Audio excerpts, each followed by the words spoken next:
بسم اللہ الرحمن الرحیم الحمد للہ رب العالمین والصلاة والسلام علی سید المرسلین والعاقبۃ للمتقین۔ نماز اسلام کا ایک بہت اہم رکن ہے، اللہ تعالیٰ کی یاد اور اللہ تعالیٰ سے تعلق قائم کرنے کا بہت بڑا ذریعہ ہے۔ نبی اکرم صلی اللہ علیہ وسلم نے نماز کو اپنی آنکھوں کی ٹھنڈک قرار دیا۔ نماز کا وقت ہوتا تو آپ صلی اللہ علیہ وسلم حضرت بلال رضی اللہ تعالی عنہ کو ان الفاظ کے ساتھ آذان دینے کا حکم فرماتے: اقم الصلاۃ یا بلال ارحنا بہا، اے بلال ہمیں نماز سے راحت پہنچاؤ۔ ابو داؤد کی روایت ہے۔ نماز کو رسول اکرم صلی اللہ علیہ وسلم نے جنت میں جانے کی ضمانت قرار دیا۔ حضرت ربیعہ بن کعب اسلمی رضی اللہ تعالی عنہ رسول اللہ صلی اللہ علیہ وسلم کی خدمت میں حاضر رہتے اور نبی صلی اللہ علیہ وسلم کے لیے وضو کا پانی اور دوسری چیزیں لایا کرتے تھے۔ ایک مرتبہ آپ نے خوش ہو کر فرمایا: ربیعہ مانگو، کیا مانگتے ہو؟ حضرت ربیعہ رضی اللہ تعالی عنہ نے عرض کیا: یا رسول اللہ صلی اللہ علیہ وسلم، جنت میں آپ کا ساتھ چاہتا ہوں۔ آپ نے فرمایا: تو پھر سجدوں کی کثرت سے میری مدد کرو۔ یہ صحیح مسلم کی روایت ہے۔ یعنی اگر تمہارے نامہ اعمال میں سجدے زیادہ ہوئے تو میرے لیے تمہاری سفارش کرنا آسان ہو جائے گا۔ اللہ تعالیٰ نے قرآن پاک میں کامیاب لوگوں کی نشانی یہ بتائی ہے کہ وہ نماز کی پابندی کرتے ہیں۔ سورۃ المؤمنون آیت 9۔ سورۃ نور میں فرمایا کہ انہیں تجارت اور خرید و فروخت اللہ کی یاد اور نماز قائم کرنے اور زکوٰۃ دینے سے غافل نہیں کرتی۔ اللہ تعالیٰ نے نماز کو اقامت دین کی تمام تر جد و جہد کا حاصل قرار دیا۔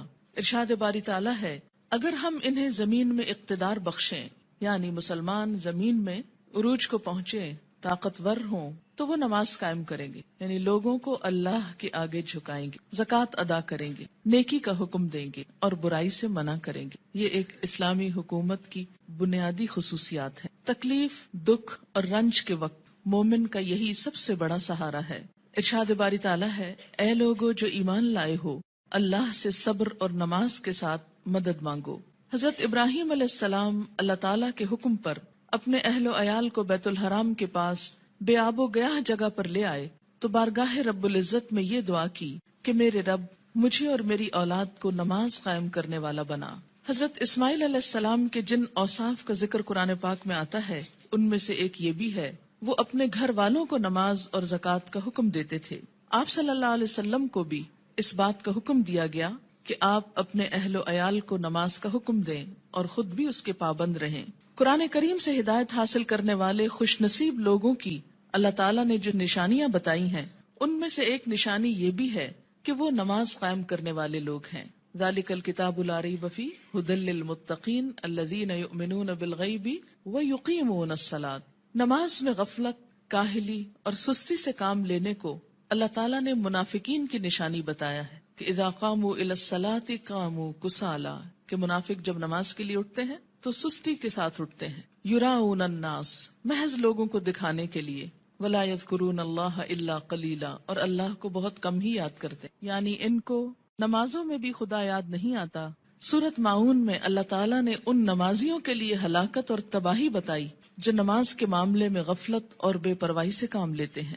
فویل للمصلین الذین هم عن صلاتهم ساہون۔ قرآن پاک میں اللہ تعالیٰ نے اقوام کی تباہی اور ہلاکت کا اصل سبب ترک نماز بتایا۔ ارشاد باری تعالیٰ ہے: اللہ کے فرما بردار بندوں کے بعد ایسے نالائق لوگ ان کے جانشین ہوئے جنہوں نے نماز کو ضائع کیا اور دنیا کے مزے اڑانے میں لگ گئے۔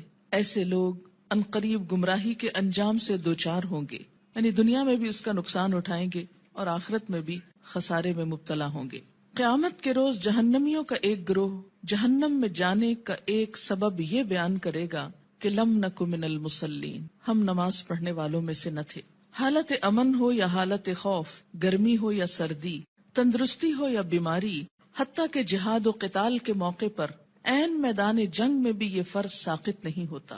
رسول اکرم صلی اللہ علیہ وسلم 5 فرض نمازوں کے علاوہ نماز تہجد، نماز اشراق، نماز چاشت، تحیۃ الوضو، تحیۃ المسجد کا بھی اہتمام فرماتے تھے، اور پھر خاص خاص مواقع پر اپنے رب کے حضور توبہ استغفار کے لیے نماز ہی کو ذریعہ بناتے، یعنی صلاۃ توبہ، خسوف ہو یا کسوف یعنی سورج گرہن اور چاند گرہن تو مسجد تشریف لے جاتے، زلزلہ یا آندھی آتی تو مسجد تشریف لے جاتے، طوفان باد و باراں ہوتا تو مسجد تشریف لے جاتے، فاقے کی نوبت آتی تو مسجد تشریف لے جاتے، کوئی پریشانی اور تکلیف ہوتی تو مسجد تشریف لے جاتے، سفر سے واپسی ہوتی تو پہلے مسجد تشریف لے جاتے پھر گھر پلٹتے، بارش نہ ہوتی تو بھی نماز ادا کرتے۔ گویا ہر غم، دکھ اور تکلیف کے موقع پر نماز۔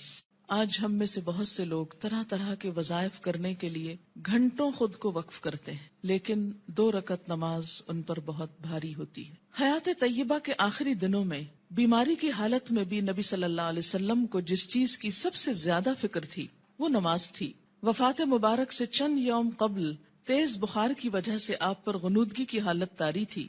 عشاء کے وقت آنکھ کھلی، سب سے پہلے یہ سوال کیا، کیا لوگوں نے نماز پڑھ لی ہے؟ یعنی سب سے زیادہ جس بات کی فکر تھی وہ کیا؟ نماز۔ عرض کیا گیا نہیں، آپ ہی کا انتظار ہے۔ سرور عالم صلی اللہ علیہ وسلم نے پھر اٹھنا چاہا تو بے ہوش ہو گئے۔ جب آنکھ کھلی تو زبان مبارک سے پھر وہی الفاظ نکلے، کیا لوگوں نے نماز پڑھ لی ہے؟ عرض کیا گیا نہیں، آپ ہی کا انتظار ہے۔ تیسری مرتبہ اٹھنے کی کوشش میں پھر غشی طاری ہو گئی۔ افاقہ ہونے پر ارشاد فرمایا، ابو بکر نماز پڑھائیں۔ وفات مبارک سے چند لمحے پہلے آپ نے امت کو جو آخری وصیت فرمائی وہ یہ تھی، الصلاۃ الصلاۃ وما ملکت ایمانکم، یعنی مسلمانوں نماز نماز اور اپنے غلاموں کا ہمیشہ خیال رکھنا، یعنی ایک طرف حقوق اللہ اور دوسری طرف حقوق العباد، بندوں میں سے سب سے زیادہ محروم مخلوق غلام۔ نماز بذات خود جتنی اہم ہے، طریقہ نماز بھی اسی قدر اہم ہے۔ نماز کے بارے میں حکم صرف یہی نہیں کہ اسے ادا کرو، بلکہ حکم یہ بھی ہے کہ اس طرح ادا کرو جس طرح مجھے ادا کرتے دیکھتے رہے ہو۔ ایک حدیث مبارک میں کچھ یوں آتا ہے کہ قیامت کے روز حقوق اللہ میں سے سب سے پہلے نماز کا حساب لیا جائے گا۔ جس کی نماز درست طریقے سے پڑھی گئی ہوگی وہ کامیاب و کامران ہوگا، اور جس کی نماز بگاڑی گئی ہوگی وہ ناکام و نامراد ہوگا۔ اس سے کیا پتہ چلتا ہے کہ قیامت کے روز صرف یہی نہیں پوچھا جائے گا کہ نماز پڑھی یا نہیں، بلکہ یہ بھی دیکھا جائے گا کہ کس طریقے سے پڑھی، کیا اس میں ان تمام امور کا لحاظ رکھا گیا جن کی پابندی ضروری تھی، سنت کے مطابق تھی یا نہیں۔ اس سے یہ اندازہ لگانا مشکل نہیں کہ ادائیگی نماز کے ساتھ ادائیگی نماز کا طریقہ بھی بہت ضروری ہے۔ جو مسائل آگے بیان کیے جائیں گے وہ کسی خاص فقہی مسلک کو سامنے رکھ کر نہیں، اور نہ ہی کسی مسلک کو صحیح یا غلط ثابت کرنے کے لیے یہ مجموعہ مرتب کیا گیا ہے، بلکہ پیش نظر صحابہ کرام کا وہ طریقہ ہے جس میں ایک صحابی حضرت حذیفہ رضی اللہ تعالی عنہ نے ایک آدمی کو نماز پڑھتے دیکھا جو رکوع اور سجود پورے نہیں کر رہا تھا۔ جب وہ آدمی نماز سے فارغ ہوا تو حضرت حذیفہ رضی اللہ تعالی عنہ نے اسے بلا کر کہا، تم نے نماز نہیں پڑھی، اور اگر اسی طرح کی نماز پڑھتے پڑھتے مر گئے تو طریقہ اسلام کے خلاف مرو گے۔ یعنی اگر رکوع سجدہ صحیح طور پر ادا نہیں ہوا مکمل طور پر تو وہ نماز پھر نماز نہیں، ایک مذاق ہے نماز کا۔ ایک دوسرے صحابی حضرت عبداللہ بن عباس رضی اللہ تعالی عنہ نے ایک شخص کو نماز عید سے پہلے نفل پڑھتے دیکھا تو اسے منع کیا۔ وہ کہنے لگا، اللہ تعالیٰ مجھے نماز پڑھنے پر عذاب نہیں کرے گا۔ حضرت عبداللہ بن عباس نے فرمایا، اللہ تعالیٰ تجھے سنت رسول صلی اللہ علیہ وسلم کی مخالفت کرنے پر ضرور عذاب دے گا، کیونکہ آپ نے کبھی نماز عید سے پہلے عیدگاہ میں نفل نہیں پڑھے تھے۔ ایسے کاموں سے کیوں اتنی شدت سے روکا گیا؟ کیونکہ اس سے دین بوجھل ہو جاتا ہے۔ اگر ایک شخص ایک رو میں آ کے کرتا ہے، دوسرا اس کو دیکھ کے، کل ایک پورا وہ طریقہ بن جائے گا اور لوگ اس کو اپنے لیے لازم قرار دے دیں گے اور بلا وجہ دین کو بھاری کر لیں گے۔ ایک اور صحابی حضرت عمارہ بن رویبہ رضی اللہ تعالی عنہ نے خطبہ جمعہ کے دوران حاکم وقت کو ممبر پر ہاتھ بلند کرتے دیکھا تو کہا، اللہ خراب کرے ان ہاتھوں کو، میں نے رسول اللہ صلی اللہ علیہ وسلم کو دیکھا ہے کہ اس سے زیادہ نہ کرتے تھے۔ یعنی جمعے کے خطبے کا بھی ایک خاص سٹائل ہونا چاہیے، اور اپنی انگشت شہادت سے اشارہ کیا کہ انگلی سے زیادہ آپ خطبے کے دوران ہاتھوں کو نہیں اٹھاتے تھے۔ آج آپ دیکھیے سنت کی جب مخالفت ہوتی ہے تو اس کا نتیجہ کیا نکلا ہے کہ لوگ دین سے ہی بھاگنا شروع ہو گئے، کیونکہ بتانے والوں کا انداز اور سٹائل اور بیٹھنا اور گفتگو کرنا یہ سب کچھ دین کے یا حق میں جاتا ہے یا خلاف جاتا ہے۔ سنت رسول صلی اللہ علیہ وسلم سے محبت کا یہی جذبہ ہم سب کا مذہب ہے، اور اسی جذبے کے تحت یہ احادیث پیش کی جا رہی ہیں۔ صحابہ کرام کے مذکورہ بالا طرز عمل سے یہ بھی معلوم ہوتا ہے کہ جن مسائل کو فروعی، اختلافی اور غیر اہم سمجھتے ہوئے نظر انداز کر دیتے ہیں، صحابہ کرام کے نزدیک ان کی کتنی اہمیت تھی۔ حقیقت یہ ہے کہ جو شخص رسول اللہ صلی اللہ علیہ وسلم کے اس فرمان مبارک سے آگاہ ہے، من رغب عن سنتی فلیس منی، یعنی جس شخص نے میری سنت اختیار کرنے سے گریز کیا وہ مجھ سے نہیں، وہ کسی بھی سنت کو معمولی اور غیر اہم سمجھ کر نظر انداز کرنے کی جسارت نہیں کر سکتا۔ ہمارے ہاں یہ ٹرینڈ بہت عام ہو گیا ہے کہ جو تو قرآن میں لکھا ہے یا جو فرض کے درجے میں ہے وہ تو ہم کر لیں، اور سنت وہ تو معمولی چیز ہے، کوئی فرض تھوڑی ہے۔ اور ہم نے دیکھا ہے سعودی عرب میں لوگ ایسا نہیں کرتے اور فلاں ملک کے لوگ ایسا نہیں کرتے، تو یاد رکھیے کہ ہمارے لیے نہ سعودی عرب کے لوگ کوئی مثال ہیں اور نہ کسی اور ملک کے۔ ہمارے لیے تو مثال 1400 سال پیچھے جاتی ہے نبی اکرم صلی اللہ علیہ وسلم کی ذات میں۔ سب سے پہلے نماز کے لیے نیت کا درست ہونا ضروری ہے، کیونکہ نیت کے بغیر اگر کوئی شخص وہ تمام ایکشنز کرے جو نماز کے ہوتے ہیں تو اس کی نماز نہ ہوگی۔ کسی بھی عمل کے اجر و ثواب کا دار و مدار نیت پر ہے۔ حضرت عمر بن خطاب رضی اللہ تعالی عنہ کہتے ہیں، میں نے رسول اللہ صلی اللہ علیہ وسلم کو فرماتے ہوئے سنا کہ اعمال کا دار و مدار نیت پر ہے، ہر شخص کو وہی ملے گا جس کی اس نے نیت کی، لہٰذا جس نے دنیا حاصل کرنے کی نیت سے ہجرت کی اسے دنیا ہی ملے گی، جس نے کسی عورت سے نکاح کرنے کی غرض سے ہجرت کی اسے عورت ہی ملے گی، بس مہاجر کی ہجرت کا صلہ وہی ہے جس کے لیے اس نے ہجرت کی۔ یعنی ہجرت جیسا بڑا نیکی کا کام بھی زیادہ فائدہ مند نہیں اگر اللہ کے لیے نہ ہو۔ فتنہ دجال سے بھی بڑا فتنہ دکھاوے کی نماز ہے، دکھاوے کی نماز۔ عن ابی سعید رضی اللہ عنہ قال خرج علینا رسول اللہ صلی اللہ علیہ وسلم ونحن نتذاکر المسیح الدجال فقال الا اخبرکم بما هو اخوف علیکم عندی من المسیح الدجال فقلنا بلى یا رسول اللہ صلی اللہ علیہ وسلم قال الشرک الخفی ان يقوم الرجل فيصلي فيزيد صلاته لما يرى من نظر رجل رواہ ابن ماجہ۔ حضرت ابو سعید رضی اللہ عنہ کہتے ہیں کہ ہم مسیح دجال کا ذکر کر رہے تھے، اتنے میں رسول اللہ صلی اللہ علیہ وسلم تشریف لائے اور فرمایا، کیا میں تمہیں دجال کے فتنے سے زیادہ خطرناک بات سے آگاہ نہ کروں؟ ہم نے عرض کیا، ضرور یا رسول اللہ صلی اللہ علیہ وسلم۔ آپ نے فرمایا، شرک خفی یعنی خفیہ شرک جس کو پروناؤنس نہ کیا جائے لیکن وہ دل میں چھپاؤ، یہ دجال سے بھی زیادہ خطرناک ہے، اور وہ یہ ہے کہ ایک آدمی نماز کے لیے کھڑا ہو اور نماز کو اس لیے لمبا کرے کہ کوئی آدمی اسے دیکھ رہا ہے، یعنی تنہائی میں نماز پڑھے تو چھوٹی سی پڑھ لے، قل هو اللہ پڑھ کے ختم کر دے، اور اگر لوگوں کے بیچ میں پڑھ رہا ہے، لوگوں کے ساتھ پڑھ رہا ہے تو صرف اس لیے لمبی کر دے کہ لوگ دیکھیں گے تو پھر ان کے نزدیک میں بہت نیک کہلاؤں گا۔ اسے شرک بھی کہا گیا، یعنی شرک خفی، اور اسے دجال کے فتنے سے زیادہ بدترین چیز قرار دیا گیا، اور یہ بندوں کو بھی دھوکہ دینا ہے اور اللہ کو بھی۔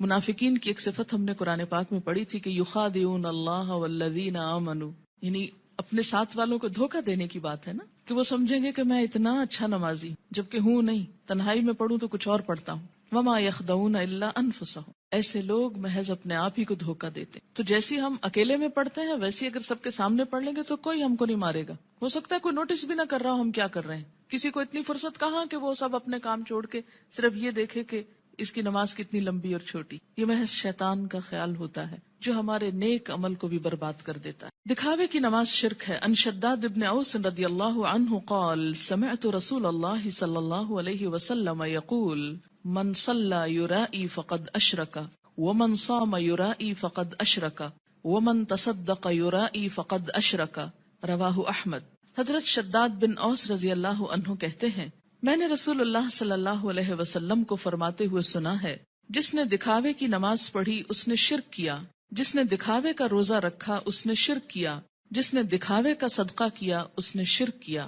اسے احمد نے روایت کیا ہے۔ نماز کی فرضیت۔ نماز اسلام کا دوسرا اہم رکن ہے۔ عن ابن عمر رضی اللہ عنہما قال قال رسول اللہ صلی اللہ علیہ وسلم بنی الاسلام علی خمس شہادت ان لا الہ الا اللہ وان محمدا رسول اللہ واقام الصلاة وایتاء الزکاة والحج وصوم رمضان رواہ البخاری۔ حضرت عبداللہ بن عمر رضی اللہ عنہ کہتے ہیں کہ رسول اللہ صلی اللہ علیہ وسلم نے فرمایا، اسلام کی بنیاد 5 چیزوں پر رکھی گئی ہے۔ اس بات کی شہادت، گواہی کہ اللہ کے سوا کوئی الہ نہیں اور محمد صلی اللہ علیہ وسلم اللہ کے رسول ہیں۔ نمبر 2، نماز قائم کرنا۔ نمبر 3، زکوٰۃ ادا کرنا۔ نمبر 4، حج کرنا۔ نمبر 5، رمضان کے روزے رکھنا۔ اسے بخاری نے روایت کیا ہے۔ ہجرت سے قبل 2 رکعت اور ہجرت کے بعد 4 رکعت نماز فرض ہوئی۔ یعنی نماز کی فرضیت کیسے ہوئی؟ مکہ میں کیسے تھی؟ ہجرت سے قبل 2 فرض اور بعد میں 4 ہو گئے اور فجر 2 ہی رہی۔ عن عائشہ رضی اللہ عنہا قالت فرض اللہ الصلاة حين فرضها ركعتين في الحضر والسفر فأقرت صلاة السفر وزید فی صلاة الحضر متفق علیہ۔ حضرت عائشہ رضی اللہ تعالی عنہا فرماتی ہیں، جب معراج کی رات اللہ تعالیٰ نے نماز فرض کی تو حضر و سفر، حضر کہتے ہیں حاضر ہونا، گھر میں رہنا، دونوں کے لیے 2 رکعت نماز فرض کی، بعد میں سفر کی نماز 2 رکعت برقرار رکھی گئی اور حضر کی نماز میں اضافہ کر دیا گیا۔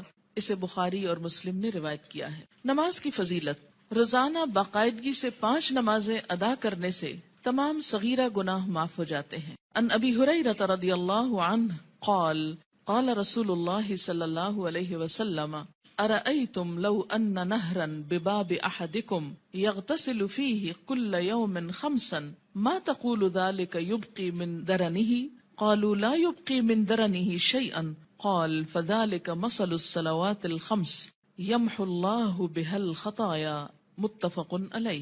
حضرت ابو ہریرہ رضی اللہ تعالی عنہ کہتے ہیں، رسول اللہ صلی اللہ علیہ وسلم نے فرمایا، تمہارا کیا خیال ہے اگر تم میں سے کسی کے دروازے پر نہر بہتی ہو اور وہ اس نہر میں ہر روز 5 مرتبہ نہائے تو کیا اس کے بدن پر کوئی میل کچیل باقی رہ جائے گا؟ صحابہ کرام نے عرض کیا، نہیں، کسی قسم کا میل کچیل باقی نہیں رہے گا۔ آپ صلی اللہ علیہ وسلم نے فرمایا، یہی 5 نمازوں کی مثال ہے، اللہ تعالیٰ ان نمازوں کے ذریعے گناہ مٹا دیتا ہے۔ اسے بخاری اور مسلم نے روایت کیا ہے۔ یاد رکھیے کہ کچھ گناہ ایسے ہوتے ہیں کہ جن کو نیکیاں مٹاتی چلی جاتی ہیں۔ ان الحسنات یذہبن السیئات، اس میں کیا چیز آتی؟ مثلاً آپ کے ہاتھوں کو ڈسٹ اور چھوٹی موٹی گندگی لگ جاتی ہے کام کرتے ہوئے، جب آپ پانی سے دھوتے ہیں تو وہ ڈسٹ خود بخود بہ جاتی۔ کچھ چکنائی وغیرہ کے داغ ایسے ہوتے ہیں کہ جو صرف پانی سے نہیں دھلتے، اس کے لیے آپ کو صابن استعمال کرنا پڑتا ہے۔ کچھ داغ ایسے ہوتے ہیں پینٹ وغیرہ کے کہ جو صرف پانی اور صابن سے نہیں دھلتے، ان کے لیے آپ کو مخصوص قسم کا سولوشن استعمال کرنا ہوتا ہے جو ان دھبوں کو دور کر دے۔ اسی طرح روحانی نجاستیں اور گناہ، ان کی بھی کچھ قسمیں ایسی ہیں کہ جو خود بخود نیکیوں سے مٹتی چلی جاتی ہیں، کچھ کے لیے عبادات کفارے کا ذریعہ بنتی ہیں، لیکن کچھ گناہ ایسے ہیں کہ جن کے داغ بہت سخت ہیں اور ان کے لیے خصوصی عمل، توبہ، استغفار، ان گناہوں کا کفارہ اور مداوع ضروری ہوتا ہے۔ جب تک ان پہ مثلاً حد جاری نہ ہو جائے یا کفارہ نہ دے دیا جائے یا بطور خاص اس کی توبہ اور اصلاح نہ کر لی جائے تو وہ گناہ معاف نہیں ہوتے۔ تو اسی لیے اس حدیث کا یہ جو معنی کیا گیا ہے یمحو اللہ بها الخطایا، تو خطایا سے مراد کیا ہے؟ عام چھوٹے موٹے گناہ جو انسان ہونے کے ناطے بھول چوک کر اچانک انسان سے سرزد ہو جاتے ہیں۔ آپ منہ سے کچھ کہنے چلے تھے، کچھ اور کہہ بیٹھے، آپ کی نیت نہیں تھی، ارادہ نہیں تھا، اچانک ہی کچھ ہو گیا، پھر احساس ہوتا ہے، پھر آپ دوبارہ اس کی اصلاح کرتے ہیں، لیکن بسا اوقات وہ بھی بھول جاتے ہیں۔ تو ایسے میں کیا ہے کہ جو چیزیں انجانے میں نہ چاہتے ہوئے انسان سے ہو جائیں تو اللہ تعالیٰ انسان کے گناہوں کو مختلف عبادات کے ذریعے دھوتا رہتا ہے۔ نماز گناہوں کی آگ کو ٹھنڈا کرتی ہے۔ ان انس بن مالک رضی اللہ عنہ قال قال رسول اللہ صلی اللہ علیہ وسلم ان للہ ملکا ینادی عند کل صلاة یا بنی آدم قوموا الى نیرانکم التی اوقدتموها فاطفئوها رواہ الطبرانی فی الاوسط۔ حضرت انس بن مالک رضی اللہ تعالی عنہ کہتے ہیں، رسول اللہ صلی اللہ علیہ وسلم نے فرمایا، ہر نماز کے وقت اللہ تعالیٰ کا مقرر کردہ فرشتہ پکارتا ہے، لوگو اٹھو اس آگ کو بجھانے کے لیے جسے تم نے اپنے گناہوں سے جلایا ہے۔ یعنی انسان کے گناہ انسان کے لیے جہنم کی آگ تیار کرتے ہیں، لیکن جب انسان نماز پڑھتا ہے آگ بجھ جاتی۔ 5 نمازیں باقاعدگی سے ادا کرنے والا قیامت کے دن صدیقین اور شہداء کے ساتھ ہوگا۔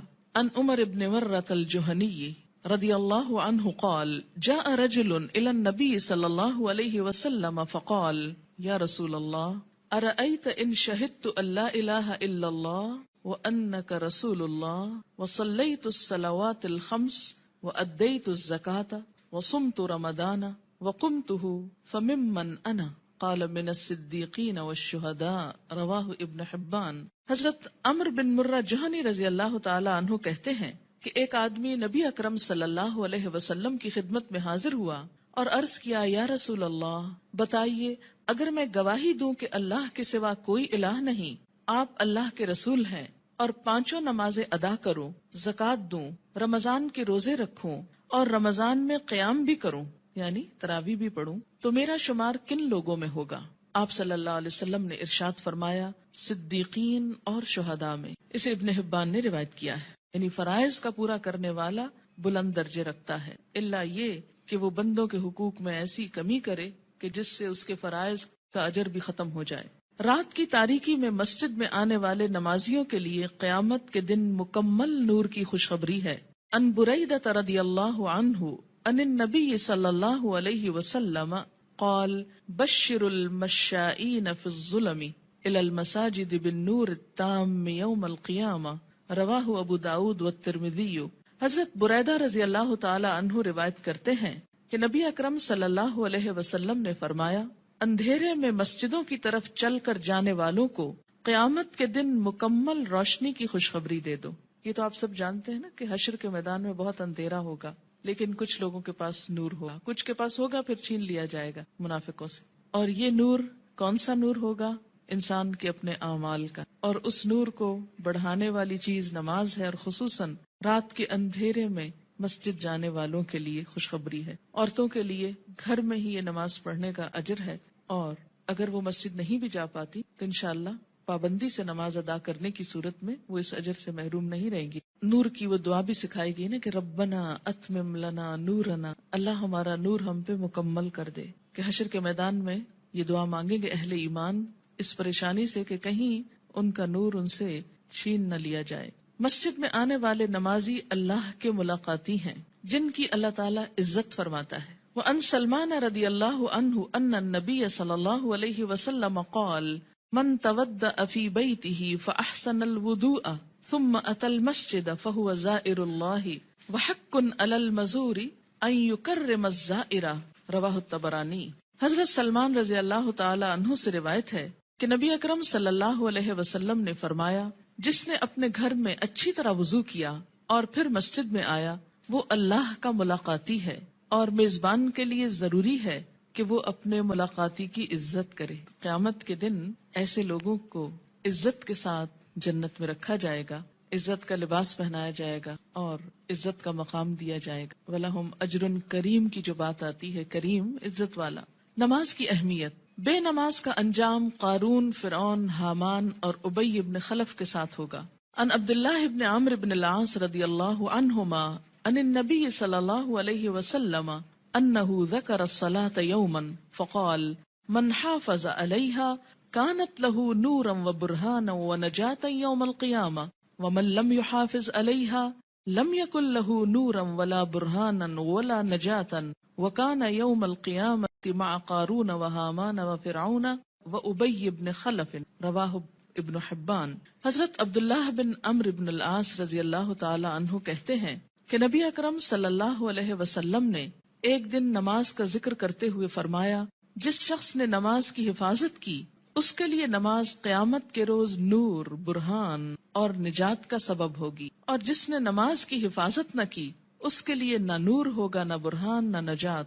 نیز قیامت کے روز اس کا انجام قارون، فرعون، حامان اور ابی ابن خلف کے ساتھ ہوگا۔ اسے ابن حبان نے روایت کیا ہے۔ یہاں پر نماز کی حفاظت کا ذکر ہے، پابندی وقت بھی مراد ہے، رکوع اور سجود وغیرہ کی حفاظت بھی، اپنے دل اور خیالات کی حفاظت بھی، طہارت کی حفاظت بھی۔ تو ایسی نماز پڑھنے والے کی اللہ تعالیٰ بھی حفاظت فرمائیں گے، اور قیامت کے دن اس کے لیے یہ نماز سراسر فائدے کا سبب ہوگی، اور اگر نہیں تو ایسا شخص فرعون، قارون جو مال کی محبت میں گرفتار تھا، کیونکہ عموماً انسان نمازوں کی پرواہ کیوں نہیں کرتا؟ مال کی محبت میں گرفتار ہو. فرعون حکومت اور جاہ و مال کی وجہ سے، تکبر کی وجہ سے. حامان جو اس کا مشیر تھا، جو فرعون کی خوشنودی حاصل کرنے کے لیے اسی کے دین پر تھا اور اسی کا مددگار اور وزیر تھا. آج بھی دنیا میں بہت سے ایسے لوگ ہیں جو اپنے بڑوں کی خوشنودی حاصل کرنے کے لیے اپنے کسی باس کی یا کسی بڑے کی اس کا کام کرتے کرتے یا اس کی خوشامد کرتے کرتے اللہ تعالیٰ کا یہ حق بھول جاتے ہیں. اور اسی طرح ابی ابن خلف اسلام دشمنوں میں سے تھا، یعنی ایسا شخص جو نماز کی حفاظت نہ کرے پھر اسے صدیقین اور شہداء کے ساتھ ہونے کی بجائے ایسے مجرموں کے ساتھ رکھا جائے گا.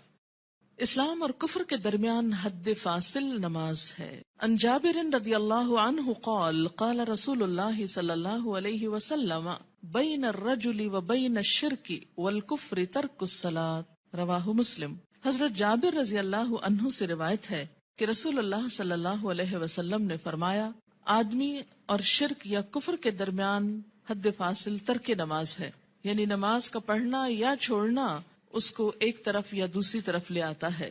اسے مسلم نے روایت کیا ہے. مثلاً ایک شخص مسلمان ہے، اسلام کی حفاظت میں ہے، یہ حفاظت جو ہے یہ نماز کے ساتھ ہے، یا یوں کہیے کہ نماز ہی کی یہ باؤنڈری. جب کوئی شخص نماز نہیں پڑھتا، اس عہد کو توڑتا ہے تو وہ کٹ جاتی ہے ڈور جس سے وہ محفوظ تھا، اور اس کے بعد وہ اسلام حدوں سے نکل کر کفر کے قریب ہو جاتا ہے یا اس میں داخل ہو جاتا ہے. 10 برس کی عمر میں اگر بچہ نماز کا عادی نہ بنے تو اسے مار کر نماز پڑھوانی چاہیے، یعنی سختی کی جا سکتی ہے.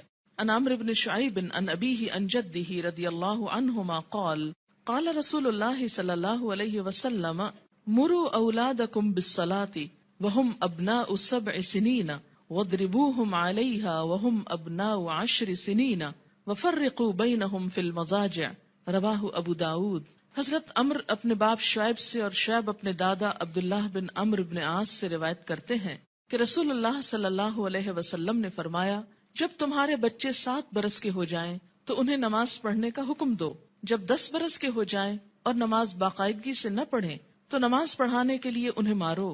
نیز 10 برس کی عمر کے بچوں کو علیحدہ علیحدہ بستروں پر سلاؤ. اسے ابو داؤد نے روایت کیا ہے. 10 سال کی عمر تک بچے کی عادتیں پختہ ہو جاتی. اگر اس عمر میں والدین کچھ محنت کر لیں، تکلیف کر لیں تو باقی زندگی میں پھر آسانی ہو جائے گی، کیونکہ والدین سے پوچھا جائے گا بچوں کی تربیت کے بارے میں. قرآن پاک میں اللہ تعالیٰ فرماتے ہیں، یا ایھا الذین آمنوا قوا انفسکم واہلیکم نارا، اے لوگو جو ایمان لائے ہو بچاؤ اپنے آپ کو اور اپنے اہل و عیال کو آگ سے. ہم سمجھتے ہیں ایمان اور آگ، ہم نے تو کلمہ پڑھ لیا، ہمیں آگ کیوں چھوئے گی؟ اللہ تعالیٰ ایمان والوں ہی سے فرما رہے ہیں کہ اپنے آپ کو اور اپنے بچوں کو، بیوی کو، گھر والوں کو، اہل و عیال کو آگ سے بچاؤ، یعنی ان کی اسلامی خطوط پر تربیت کرو تاکہ وہ اللہ کے بندے بن کر زندگی بسر کر سکیں.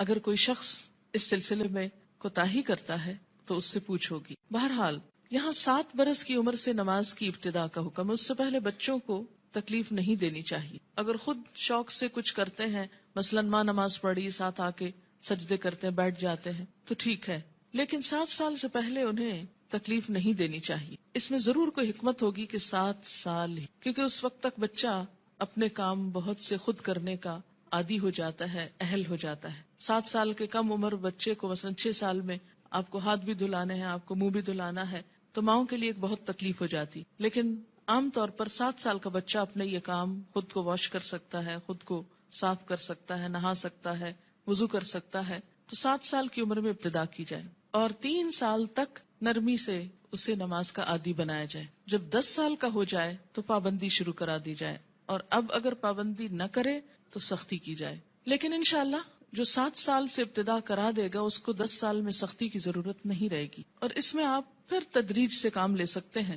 مثلا میں نے اپنے بچوں کے ساتھ یہ کیا کہ ان کو جو 7ویں سال کی جو برتھ ڈے آپ سیلیبریٹ کرتے ہیں تو کیک کھلانے کی بجائے بٹھا کے یہ بتایا کہ نماز کتنی امپورٹنٹ ہے، اور آج سے تم 7 سال کے ہو گئے ہو اور ہم سب مل کر مغرب کی نماز پڑھیں گے. میں نے یہ نہیں کہا کہ تم پڑھو بلکہ ہم پڑھیں گے، اور ساتھ کھڑے ہو کر وضو کروایا، ساتھ کھڑے ہو کر نماز پڑھائی. اس سے بچے کو کچھ بھی مشکل نہیں. نماز سے پہلے وضو ایک مشکل کام ہوتا، جو وہ مرحلہ پار کر جائے اس کے لیے اگلا مرحلہ آسان ہو جائے. تو مائیں اگر وضو کرتے وقت تھوڑا سا وقت 5-7 منٹ لگائیں اور 7 وضو کرائیں، اس سے وضو کی بھی اصلاح ہوگی انشاءاللہ، کہ دیکھا جائے گا کہ وہ اپنے کپڑے تو نہیں بھگو رہے یا باتھ روم تو نہیں بھگو رہے، کیونکہ بہت دفعہ دیکھنے میں آتا ہے اب تک کہ بچے تو کیا، بڑے بڑے میچور لوگ جب کسی واش روم سے نکلتے ہیں تو سارا واش روم یوں لگتا ہے جیسے کوئی نہا کے نکلا. کبھی سمجھ نہیں آئی کہ اس قدر پانی گرانے کی کہ جو سنک سے باہر زمین پر بھی پورا پھیل جائے اور کپڑے بھی اور سب کچھ گندا کرے،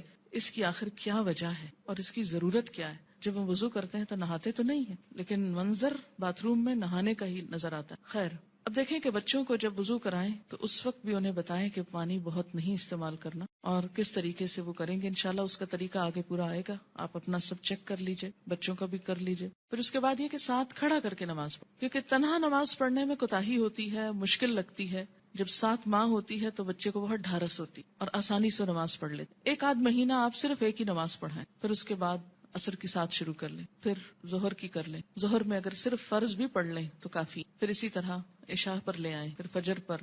10 سال کی عمر تک اگر وہ اپنی مرضی سے فجر اٹھ کے پڑھ لیتے ہیں تو کوئی بات نہیں، لیکن 10 سال کے بعد پھر فجر سورج نکلنے سے پہلے، اور پھر آہستہ آہستہ سنت کی رغبت بھی. فجر کی تو سنت خیر پڑھی ہی جائے گی، لیکن باقی نمازوں میں آہستہ آہستہ رغبت، حتیٰ کہ جب بالغ ہوں، 12 سال 13 14، مختلف بچوں کی مختلف بلوغت کی عمر ہوتی، تو اس وقت پھر ان کو دین کی ایسی باتیں ساتھ پڑھائیں کہ جس سے ان کے دل میں سنت پڑھنے کی، نفل پڑھنے کی محبت پیدا ہو، اور وہ نماز سے بھاگے نہیں بلکہ نماز سے محبت کرے، ایسی ہی جیسے اللہ کے رسول صلی اللہ علیہ وسلم فرماتے تھے، اٹھو بلال، نماز قائم کرو اور ہمیں راہ پہنچاؤ، کہ نماز ایک خوشی کی خبر بن جائے نہ کہ ایک پریشانی. اور اس میں تھوڑی سی محنت کی ضرورت ہے. اگر کوئی بچہ محنت کے باوجود، کوشش کے باوجود نہ پڑھنے کی طرف آئے تو پھر خصوصی طور پر دعا مانگے، نفل حاجت کے پڑھ کر خصوصی دعا بچے کے لیے مانگے کہ اللہ تعالیٰ اس کے لیے یہ کام آسان کر دے اور اس کے دل میں یہ محبت پیدا کر دے. آپ دیکھیں کہ اگر آپ بچوں کو نماز کا عادی کر دیں گے تو آپ کو کتنا فائدہ ہے کہ ہر نماز میں جب وہ پڑھیں گے ربنا اغفر لی ولوالدی، یعنی ہر نماز کے اندر وہ آپ کے لیے دعائیں کریں گے، ربنا اغفر لی ولوالدی، اللہ مجھ کو معاف کر دے اور میرے والدین کو کر دے. مفت کی دعائیں ملتی جائیں گی ساری زندگی. دنیا سے چلے بھی جائیں تو پیچھے سے بچے دعائیں کریں، ورنہ الگ سے کس کو یاد رہتا ہے کہ وہ دعا کرے. اور ایسے ہی بچے پھر ماں باپ کے لیے صدقہ جاریہ ہو جائیں. صرف نماز عصر کا فوت ہونا ایسا ہے جیسے کسی کا مال اور اہل و عیال لٹ جائے. عن ابن عمر رضی اللہ عنہما قال قال رسول اللہ صلی اللہ علیہ وسلم الذی تفوتہ صلاة العصر فَكَأَنَّمَا وُتِرَ أَهْلُهُ وَمَالُهُ متفق علیہ. حضرت عبداللہ بن عمر سے روایت ہے، رسول اللہ صلی اللہ علیہ وسلم نے فرمایا، جس شخص کی نماز عصر فوت ہو جائے اس کی حالت اس شخص کی طرح ہے جس کا اہل و عیال اور مال و اسباب ہلاک ہو گیا ہو. صرف نماز عصر قضا کرنا ایسا ہے گویا کسی کا گھر گر جائے، بال بچے سب مر جائیں اس میں، اور پورا مال بھی تباہ ہو جائے، یا گھر والوں سمیت گھر کو آگ لگ جائے اور ہر چیز راکھ ہو. ایسا حادثہ اگر کہیں ہو جائے تو انسان دنوں یاد رکھتا ہے، لیکن نماز قضا کر کے کتنا دکھ اور تکلیف ہم محسوس کرتے ہیں وہ ہم سب اپنے دلوں سے پوچھ سکتے. یہ نقصان دنیا میں نظر نہیں آتا اس لیے دکھ بھی نہیں ہوتا، آخرت کے دن یہ نقصان نظر آئے اور تلافی کی کوئی صورت نہ ہو، کوئی موقع نہ ہوگا. اچھا، یہ جو حدیث ہے یہ بخاری اور مسلم نے روایت کی ہے، یعنی متفق علیہ حدیث ہے، یعنی کوئی ایسی کھیل مذاق کی بات نہیں ہے کہ ایسی ڈرا رہے. نماز سے غفلت کی سزا. حضرت سمرہ بن جندب رضی اللہ تعالی عنہ روایت کرتے ہیں کہ آن حضور صلی اللہ علیہ وسلم اپنے اصحاب سے پوچھا کرتے، کیا تم میں سے کسی نے کوئی خواب دیکھا ہے؟ سمرہ کہتے ہیں پھر اللہ تعالیٰ جس کے لیے چاہتا وہ اپنا خواب بیان کرتا، یعنی اللہ کے اذن سے لوگ اپنا خواب بیان کرتے. ایک دن صبح کے وقت ایسا ہوا، آن حضرت صلی اللہ علیہ وسلم نے فرمایا، گزشتہ رات کو میرے پاس 2 فرشتے آئے، جبرائیل اور میکائیل علیہ السلام. دونوں نے مجھ کو اٹھایا اور کہنے لگے چلو. میں ان کے ساتھ چلا. ایک آدمی کے پاس پہنچے جو کروٹ پر لیٹا ہے، یعنی پہلو پہ لیٹا ہوا ہے، اور دوسرا شخص جو ایک فرشتہ ہے پتھر لیے ہوئے اس کے سر پہ کھڑا ہے. وہ کیا کرتا ہے؟ جھک کر پتھر سے اس کا سر کچل ڈالتا، یعنی کھڑا آدمی جھک کر پتھر سے سر کچلتا ہے اور پتھر ڈھلک کر ادھر آ جاتا ہے، یعنی جب وہ پھینکتا ہے تو سر کچل کر پتھر دوسری طرف چلا جاتا ہے. وہ شخص پتھر کو سنبھالنے کے لیے جاتا ہے، دوسری طرف جا کے پتھر اٹھاتا ہے اور جب پتھر لے کر آتا ہے تو اس لیٹے ہوئے شخص کا سر جڑ کر جیسے پہلے تھا ویسے ہی ہو چکا ہوتا ہے، پھر وہ پتھر مار کر اس کا سر کچلتا ہے، ایسا ہی پھر برابر ہوتا رہتا ہے کہ مارا جاتا ہے، سر کچلا جاتا ہے، جب تک پتھر کو دوبارہ اٹھایا جاتا ہے سر پھر درست ہو جاتا ہے، پھر مارا جاتا ہے۔ یہ بار بار سر کا درست ہونا اور بار بار مارا جانا یہ دراصل عذاب کی شدت کی طرف اشارہ ہے۔ میں نے کہا، کس نے؟ نبی صلی اللہ علیہ وسلم نے ان فرشتوں سے پوچھا، سبحان اللہ، یہ دونوں کون ہیں؟ انہوں نے کہا، چلو، یعنی ابھی نہیں پوچھو۔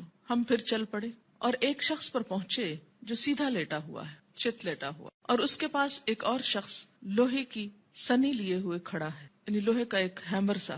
وہ کیا کرتا ہے، اس کے منہ کے ایک طرف جا کر اس کا گلپھڑا گدی تک پھاڑ ڈالتا ہے، یعنی منہ کے اندر سے، اور نتنے اور آنکھ کو بھی اسی طرح گدی تک چیر دیتا ہے، نتنے کو بھی، آنکھ کو بھی، منہ کو بھی۔ پھر منہ کی دوسری طرف جا کر بھی ایسا ہی کرتا ہے، اور جب ایک طرف کا چیرتا ہے تو دوسری طرف جا کر بھی ایسا ہی کرتا ہے، اور جب ایک طرف چیر چکا ہوتا ہے تو دوسری طرف بالکل درست ہو چکی، نہیں پہلے ایک طرف پھر دوسری طرف، اتنے میں پہلا درست ہو چکا ہوتا ہے، اور پھر وہ اسی طرح اس کو چیرتا ہے، پھر وہ درست ہو جاتا ہے، ایسا ہی برابر ہو رہا ہے۔ میں نے اپنے ساتھ والے فرشتوں سے پوچھا، سبحان اللہ، یہ دونوں کون ہیں؟ انہوں نے کہا، چلو چلو، یعنی ابھی آگے چلتے ہیں، ابھی نہ پوچھو۔ خیر، پھر ہم تینوں چلے، ایک گڑھے پر پہنچے جو تندور کی طرح تھا۔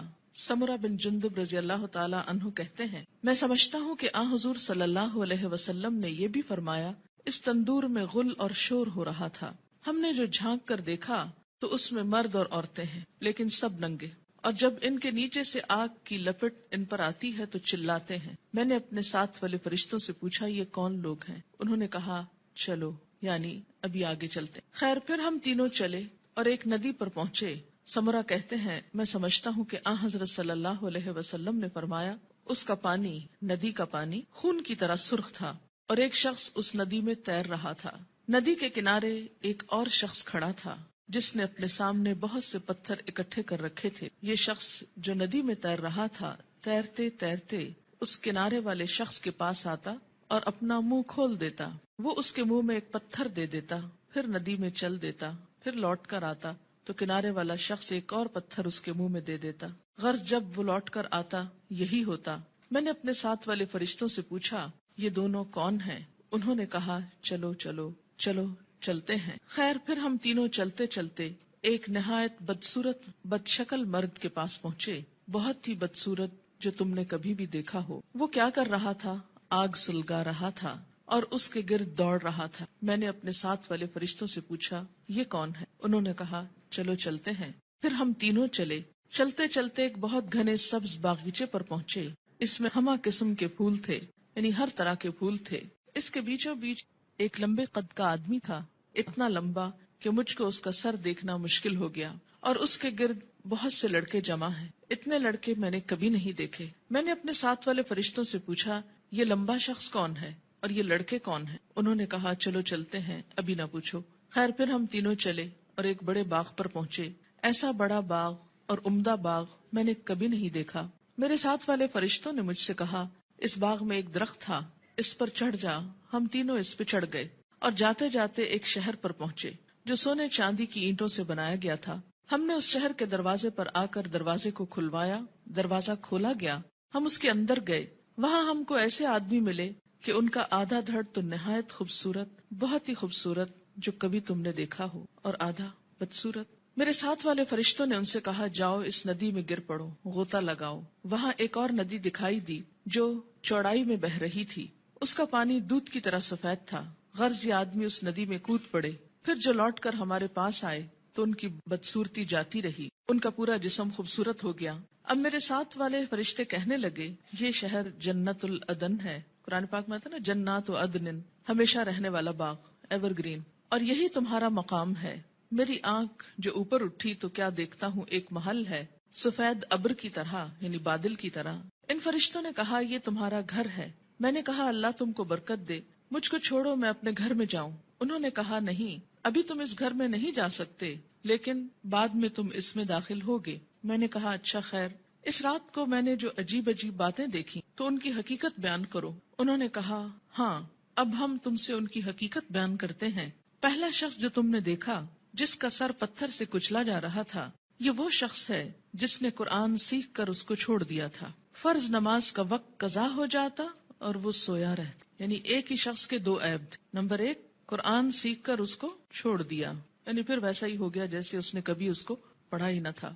اور دوسرا قصور، فرض نماز کا وقت قضا ہو جاتا اور وہ سویا رہتا، جیسے فجر کے وقت نہ اٹھنا خاص طور پر۔ وہ شخص جس کے گل پھڑے اور نتنے اور آنکھیں گدی تک چیر رہے تھے، وہ دنیا میں کیا کرتا تھا؟ صبح کو گھر سے نکلتے ہی ایک جھوٹی خبر تراشتا، لوگوں سے کہتا، یعنی پھر بیان کرتا، وہ خبر سارے جہان میں پھیل جاتی۔ یعنی مشغلے کے طور پر کیا اس نے کام اپنا رکھا تھا؟ جھوٹی خبر گھڑنا اور اس کو پھیلا دینا، اور وہ سارے جہان میں پھیل جاتی۔ اور ننگے مرد اور عورت جو تم نے تندور میں دیکھے، وہ زنا کرنے والے اور زنا کرنے والیاں ہیں، یعنی وہ مرد اور عورت جن کے ایکسٹرا میرٹل ریلیشنز تھے دنیا میں۔ اور وہ شخص جو ندی میں تیر رہا تھا، اس کے منہ میں پتھر دیے جاتے، یہ سود خور ہے۔ اور وہ بدصورت شخص جو آگ سلگا رہا تھا اور اس کے گرد دوڑ رہا تھا، وہ دوزخ کا داروغہ ہے۔ اس کا نام کیا ہے؟ قرآن پاک میں کیا آتا ہے؟ مالک، مالک نامی۔ لمبا شخص جو باغیچے میں ملا تھا، وہ ابراہیم علیہ السلام پیغمبر ہیں۔ ان کے گرد وہ لوگ ہیں جو اسلام کی فطرت پر مرے، یعنی توحید پر۔ سمرہ کہتے ہیں، بعض مسلمانوں نے آپ صلی اللہ علیہ وسلم سے عرض کیا، یا رسول اللہ صلی اللہ علیہ وسلم، اور مشرکوں کے بچے جو نابالغ مرتے ہیں وہ بھی ان میں داخل ہیں؟ آپ نے فرمایا، ہاں، مشرکوں کے بچے بھی، کیونکہ ہر بچہ فطرت پر پیدا ہوتا جب تک اس کا شعور اپنا نہیں جاگ جاتا۔ اب رہے وہ لوگ جن کا آدھا دھڑ خوبصورت تھا، آدھا دھڑ بدصورت، یہ وہ لوگ تھے جنہوں نے دنیا میں اچھے اور برے سب طرح کے کام کیے، یعنی کچھ کام ان کے اچھے تھے اور کچھ کام ان کے برے تھے، آدھے خوبصورت آدھے بدصورت۔ جب اس طرح ان کی پہچان ہو جائے گی تو پھر ایک وقت آئے گا کہ ان کو نہلا کر درست کر دیا جائے گا، کیونکہ جنت میں رہنے والا کوئی شخص پھر ہمیشہ کے لیے بدصورت نہیں ہو۔ اب دیکھیں کہ دنیا میں اگر کسی کا ناک اس کی پسند کا نہ ہو، یا چہرے پہ داغ ہو، یا کچھ بھی ہو، یا اگر پاؤں خوبصورت نہ ہو، تو کس قدر شرمندگی محسوس کرتا رہتا ہے، احساس کمتری میں مبتلا ہو جاتا ہے۔ جنت میں اگر کچھ عرصہ بھی ایسا لوگوں کے بیچ میں رہنا پڑے کہ آدھا دھڑ خوبصورت ہو اور آدھا بدصورت ہو، تو کس قدر شرمندگی کی بات ہے۔ اس لیے انسان کے جتنے بھی اعمال ایسے ہوں جو بدصورت کرنے والے ہوں، اس کو ان کو چھوڑ کر خوبصورت کی طرف پلٹنے کی ضرورت ہے۔ بخاری کی یہ روایت ہے، طویل روایت، جس کا ایک حصہ فرض نماز کے بارے میں ہے۔ یاد رکھیے، انبیاء علیہم السلام کی خواب وحی کا ایک ذریعہ ہوتا، اور یہ خواب آپ صحابہ کے بیچ میں بیان کر رہے ہیں اور سکھانے کا ایک طریقہ ہے۔ انبیاء علیہم السلام کو وحی بسا اوقات خواب میں بھی آتی۔ حضرت عائشہ رضی اللہ تعالی عنہا کا بیان ہے کہ نبی صلی اللہ علیہ وسلم پر وحی آنے کی ابتدا ہی سچے خوابوں سے ہوئی تھی۔ انبیاء علیہم السلام کے خواب بھی سچے ہوتے ہیں، اور خواب میں بھی جو سین ان کو دکھائے جاتے ہیں، جو باتیں ان کو دکھائی جاتی، وہ بالکل سچ ہوتے ہیں، حقیقت۔ تو یہاں پر آپ صلی اللہ علیہ وسلم کو بذریعہ خواب دکھایا گیا کہ ایک شخص ہے جس کا سر پتھر سے کچلا جا رہا اور پھر ٹھیک ہو جاتا، اور پھر اب آپ دیکھیے کہ جو شخص قرآن یاد کر کے بھلا دے، ایک تو حافظ کا انجام بتایا گیا۔ میں آپ لوگوں کو یہ نصیحت کروں گی کہ جب تک بچوں کا اپنا رجحان نہ ہو، اپنا شوق نہ ہو، خدا کے لیے ان کو حفظ نہ کرائیں۔ کیوں؟ اس لیے کہ وہ ماں باپ کے کہنے میں آ کے کر تو لیتے ہیں لیکن بعد میں اس کی حفاظت نہیں کرتے۔ ماں باپ کیوں اتنا اصرار کرتے ہیں ان کو حفظ کرانے پر؟ ریسنٹلی مجھے کسی نے بتایا کہ وہ خود نماز نہیں پڑھتے لیکن بچوں کو حفظ کرانے کا بہت شوق رکھتے ہیں۔ میں نے کہا ایسی بھی کیا بات ہوئی؟ اس لیے کہ وہ یہ چاہتے ہیں کہ بچے ان کو بخشوا سکیں، بچے حافظ بن جائیں اور ماں باپ کی بخشش کرا سکیں۔ تو جہاں اپنی بخشش کے لیے خود تو نماز پڑھی نہ جائے لیکن بچوں کو حافظ بنا دیا جائے، تو وہ بچے بھی کتنا یاد رکھیں گے، اور باپ کو سوتے دیکھیں ساری زندگی تو وہ کتنی نماز پڑھیں گے اور کتنا قرآن پڑھیں گے، تو اللہ ہی جانتا ہے۔ اللہ تعالیٰ یخرج الحی من المیت و یخرج المیت من الحی، زندہ سے مردہ اور مردہ سے زندہ کو نکالتا ہے، بے عمل سے با عمل بچے کو پیدا کر سکتا ہے، یہ اس کی شان ہے۔ لیکن ہم اپنی کوششوں کو بھی دیکھیں کہ ہم کیا کر رہے، اور اس میں فرض نماز پڑھے بغیر سو جانا میں فجر کی نماز بھی ہو سکتی ہے اور عشاء بھی ہو سکتی ہے، یا پھر ظہر پڑھے بغیر سو جانا، یا پھر عصر کے لیے اٹھنا ہی نہیں، سوئے چلے جانا۔ نماز فجر اور عشاء کے لیے مسجد میں نہ آنا نفاق کی علامت ہے۔ باجماعت نماز نہ پڑھنے والے لوگوں کے گھروں کو رسول اکرم صلی اللہ علیہ وسلم نے جلانے کا ارادہ فرمایا۔ عن ابی ہریرہ رضی اللہ عنہ قال قال رسول اللہ صلی اللہ علیہ وسلم لیس صلاة اسقل علی المنافقین من الفجر والعشاء ولو يعلمون ما فيهما لآتوهما ولو حبوا لقد هممت ان آمر المؤذن فيقيم ثم آمر رجلا يؤم الناس ثم آخذ شعلا من نار فأحرق على من لا يخرج إلى الصلاة بعد متفق علیہ۔ حضرت ابو ہریرہ رضی اللہ تعالی عنہ کہتے ہیں کہ رسول اللہ صلی اللہ علیہ وسلم نے فرمایا، منافقوں پر فجر اور عشاء کی نماز سے زیادہ بھاری کوئی نماز نہیں ہے۔ اگر انہیں پتہ چل جائے کہ دونوں نمازوں کا ثواب کتنا زیادہ ہے تو ان دونوں نمازوں میں ضرور آتے، خواہ گھٹنوں کے بل ہی آنا پڑتا، چل نہ سکتے تو رینگ کر آتے، جیسے بچے رینگتے ہیں، کرال کرتے ہیں، کرال کرتے ہوئے آتے۔ میں نے ارادہ کیا کہ مؤذن کو حکم دوں وہ اقامت کہے، پھر ایک آدمی کو حکم دوں کہ وہ لوگوں کی امامت کرائے، اور خود آگ کا ایک شعلہ لے کر ان لوگوں کے گھروں کو جلا دوں جو اس اذان اور اقامت کے بعد نماز کے لیے نہیں نکلتے۔ اسے بخاری اور مسلم نے روایت کیا ہے۔ خلاف سنت ادا کی گئی نماز قیامت کے روز ناکامی اور نامرادی کا باعث ہوگی۔ قیامت کے روز حقوق اللہ میں سب سے پہلے نماز کا حساب ہوگا۔ عن ابی ہریرہ رضی اللہ عنہ قال قال رسول اللہ صلی اللہ علیہ وسلم ان اول ما يحاسب به العبد يوم القيامة من عمله صلاته فإن صلحت فقد افلح وانجح وإن فسدت فقد خاب وخسر فإن انتقص من فريضته شيء قال الرب تبارك وتعالى انظروا هل لعبدي من تطوع فيكمل بها من انتقص من الفريضة ثم يكون سائر عمله على ذلك رواه الترمذي۔ حضرت ابو ہریرہ رضی اللہ تعالی عنہ کہتے ہیں رسول اللہ صلی اللہ علیہ وسلم نے ارشاد فرمایا، قیامت کے روز بندے سے سب سے پہلے جس چیز کا حساب لیا جائے گا وہ اس کی نماز ہے۔ اگر نماز درست ہوئی تو بندہ کامیاب و کامران ہوگا۔ درست ہوئی یعنی صحیح طریقے پر ہوئی، مراد سنت کے مطابق، اور اگر نماز خراب ہوئی تو ناکام و نامراد ہوگا۔ خراب نماز سے مراد کیا؟ پڑھی تو لیکن اس کے جو آداب تھے ان کا لحاظ نہیں رکھا۔ اس میں طہارت، قبلے کا رخ ہونا، لباس کا درست ہونا، یہ ساری چیزیں آ جاتی۔ اگر بندے کے فرائض میں کچھ کوتاہی ہو گئی تو اللہ تعالیٰ فرمائیں گے میرے بندے کے نامہ اعمال میں دیکھو کوئی نفل عبادت ہے، یعنی اگر فرض نماز کم ہو گئی تو کہاں سے پوری کی جائے گی؟ نفل سے۔ اگر فرض زکوٰۃ میں کوئی کمی ہو گئی تو نفل صدقات سے، اسی طرح باقی عبادات میں بھی۔ پھر اس کے تمام اعمال کا حساب اسی طرح ہو، پہلے فرائض کو دیکھا جائے گا، اگر کوئی کمی ہو تو نوافل سے پوری کر دی جائے گی، لیکن اگر پڑھے ہی صرف فرض اور وہ بھی صحیح طریقے پر نہ، اور نوافل کی طرف تو ہماری عام طور پر توجہ ہی کم ہو۔ ہم میں سے کتنے نفل روزے رکھتے ہیں، کتنے نفلی صدقہ کرتے ہیں، کتنے نفل نماز پڑھتے ہیں، کتنے نفلی حج کرتے ہیں۔ نفل تو ایکسٹرا کے معنوں، لیکن چلے اگر کم بھی ہے کچھ تو اس کو صحیح طریقے پر تو ادا کیا جائے تاکہ وہ قیامت کے دن نجات کا سبب بنے۔ وآخر دعوانا الحمدللہ رب العالمین۔